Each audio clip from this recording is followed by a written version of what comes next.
আসসালামু আলাইকুম সুপ্রিয় দর্শকবৃন্দ, আশা করি সবাই ভালো আছেন। আজ আমরা এসেছি চট্টগ্রামের জাতিতাত্ত্বিক জাদুঘরে, যেটি বাংলাদেশের চট্টগ্রাম শহরের আগ্রাবাদে অবস্থিত দেশের একমাত্র জাতিতাত্ত্বিক জাদুঘর।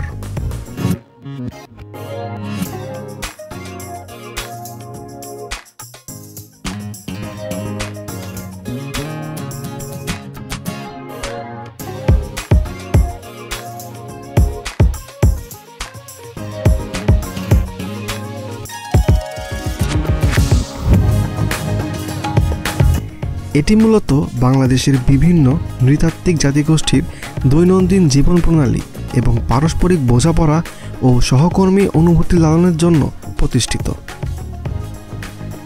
জাদুঘরে বাংলাদেশের উপজাতি গোষ্ঠীর ইতিহাস সমন্বিত উপকরণের প্রদর্শন করা হয়েছে।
এশিয়া মহাদেশের দুইটি জাতিতাত্ত্বিক জাদুঘরের মধ্যে চট্টগ্রামের জাতিতাত্ত্বিক জাদুঘর অন্যতম।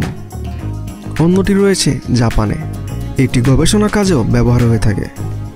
2015 সালের হিসেবে জাদুঘরের কর্তৃপক্ষের তথ্য অনুযায়ী প্রতিদিন দেশি বিদেশি গবেষক সহ 2 থেকে 300 জন দর্শনার্থী জাদুঘর পরিদর্শন করেন।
20 শতকের 60-এর দশকের গোড়ার দিকে 1965 সালে পাকিস্তান প্রত্নতত্ত্ব অধিদপ্তরের উদ্যোগে জাদুঘরটির নির্মাণ কাজ শুরু হয় এবং 1974 সালের 9 জানুয়ারি সর্বসাধারণের পরিদর্শনের জন্য জাদুঘরটি উন্মুক্ত করা হয়।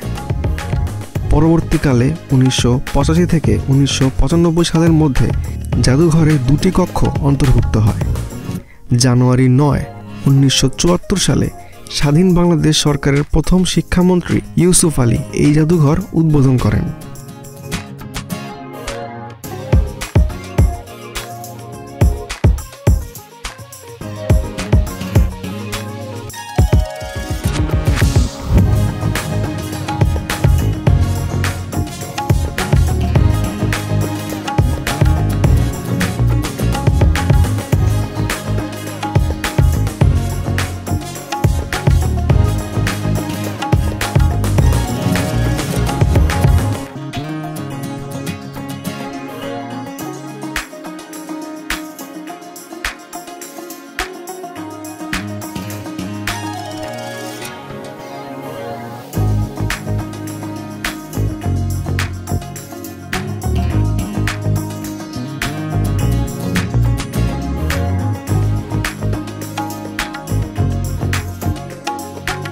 চট্টগ্রাম শহরের যে কোনো স্থান থেকে বাস, সিএনজি ও রিক্সা চালিয়ে আগ্রাবাদ বাণিজ্যিক এলাকায় অবস্থিত জাতিতাত্ত্বিক জাদুঘরে যেতে পারেন।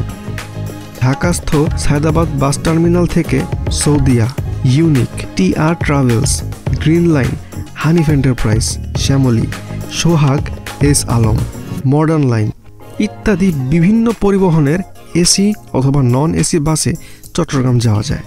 আর ঢাকা থেকে চট্টগ্রাম যেতে চাইলে কমলাপুর রেলওয়ে স্টেশন হতে পর্যটক এক্সপ্রেস, কক্সবাজার এক্সপ্রেস, সোনার বাংলা, সুবর্ণ এক্সপ্রেস, তুর্না নিশিথা, মহানগর প্রভাতী, মহানগর গোধূলি অথবা চট্টগ্রাম মেইলে যাত্রা করতে পারেন।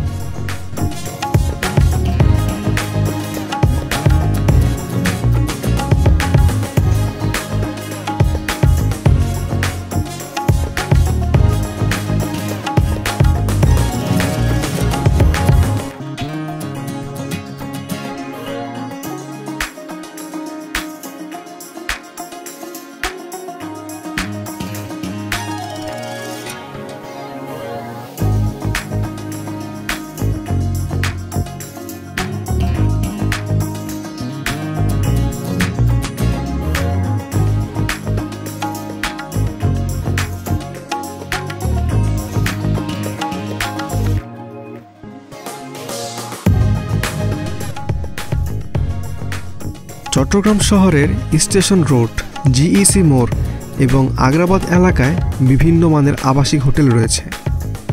এসব আবাসিক হোটেলের মধ্যে hotel Star Park, hotel Diamond Park, hotel মিসখা, hotel Hilton City, Asian SR hotel, hotel Paramount, hotel Safina প্রভৃতি উল্লেখযোগ্য। চট্টগ্রামের ঐতিহ্যবাহী খাবারের জন্য হোটেল জামানের বেশ সুনাম রয়েছে। আর মেজবানি খাবারের জন্য চকবাজারের মেজবান হাইলে আইয়ুন রেস্তোরাঁ প্রসিদ্ধ। এছাড়া চট্টগ্রাম শহরে অসংখ্য ভালো মানের খাবার হোটেল ও রেস্টুরেন্ট ছড়িয়ে আছে।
একতলা বিশিষ্ট দক্ষিণমুখী জাদুঘরটি 5টি ভাগে বিভক্ত, যেখানে রয়েছে একটি কেন্দ্রীয় হলঘর সহ সর্বমোট 4টি গ্যালারি।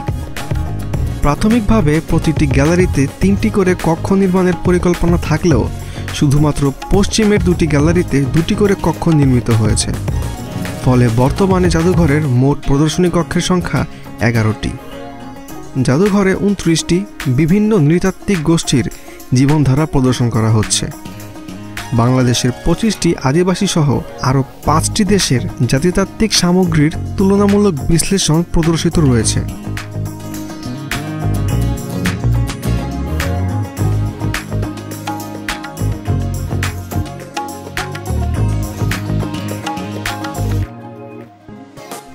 বাংলাদেশের বিভিন্ন আদি জনগোষ্ঠীর দৈনন্দিন জীবনধারায় প্রতিফলিত প্রত্ন সংস্কৃতির পরিচয়কে মানচিত্র, আলোকচিত্র, মডেল, কৃত্রিম পরিবেশ, দেয়ালচিত্র, সংক্ষিপ্ত আলোকচিত্র মডেল, কৃত্রিম পরিবেশ, সংক্ষিপ্ত পরিচিতি ফলক প্রভৃতির মাধ্যমে বিভিন্ন বিষয়বস্তুর প্রদর্শন করা হয়েছে।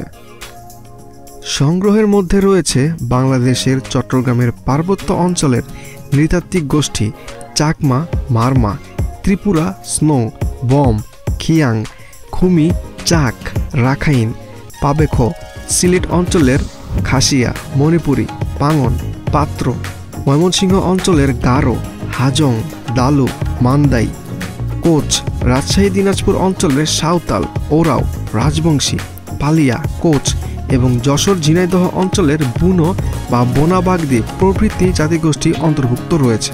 পাশাপাশি পাকিস্তানের পাঠান, সিন্ধি, পাঞ্জাবি, কাফির, সোয়াত, ভারতের আদিফুয়া, মুরিয়া, মিজো, কিরগিজস্তানের কিরগিজ, অস্ট্রেলিয়ার অস্ট্রাল জাতিগোষ্ঠীর বিভিন্ন নিদর্শন, এছাড়াও 2 জার্মানির মিলন প্রাচীরের ভগ্নাংশের কিছু নিদর্শন জাদুঘরে প্রদর্শিত আছে। 3টি গ্যালারিতে 25টি সাংস্কৃতিক গোষ্ঠীর নানা রকমের সামগ্রী যেমন অস্ত্র, ফুলদানি, কাপড়, নৌকা, কাঁচি, অলঙ্কার, বাঁশের পাইপ ইত্যাদি, এবং বাকি গ্যালারিতে ভারত, পাকিস্তান ও অস্ট্রেলিয়ার কিছু সম্প্রদায়ের জীবন প্রণালী চিত্র মডেল আকারে প্রদর্শনের ব্যবস্থা করা হয়েছে। পাকিস্তানের পাঠান, সোয়াতি, সিন্ধি, কাফির এবং পাঞ্জাবি এই 5টি গোষ্ঠীর ভগ্নাবশেষ সংরক্ষণ করা হয়েছে। ভারতীয় নৃতাত্ত্বিক জনগোষ্ঠীর মধ্যে আদি, মুরিয়া, মিজো এবং ফতুয়া অন্তর্ভুক্ত রয়েছে। হলরুমের মানচিত্র এবং দেয়ালের মাধ্যমে উপজাতিদের বিভিন্ন উৎসব ও সংস্কৃতি সম্পর্কেও ধারণা দেওয়ার ব্যবস্থা রয়েছে। এছাড়াও উল্লেখযোগ্য হিসেবে রয়েছে 1989 সালে ভেঙে ফেলা জার্মানির বার্লিন প্রাচীরের টুকরো অংশ।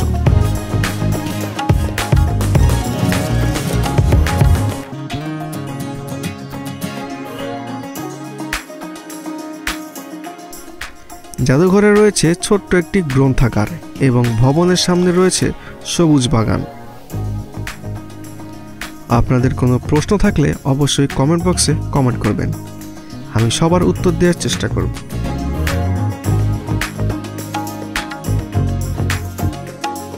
আজ এ পর্যন্তই, দেখা হচ্ছে অন্য কোনো ভিডিওতে অন্য কোনো জায়গায়। সে পর্যন্ত ভালো থাকবেন, সুস্থ থাকবেন এবং অবশ্যই চ্যানেলটি সাবস্ক্রাইব করতে ভুলবেন না। আল্লাহ হাফেজ।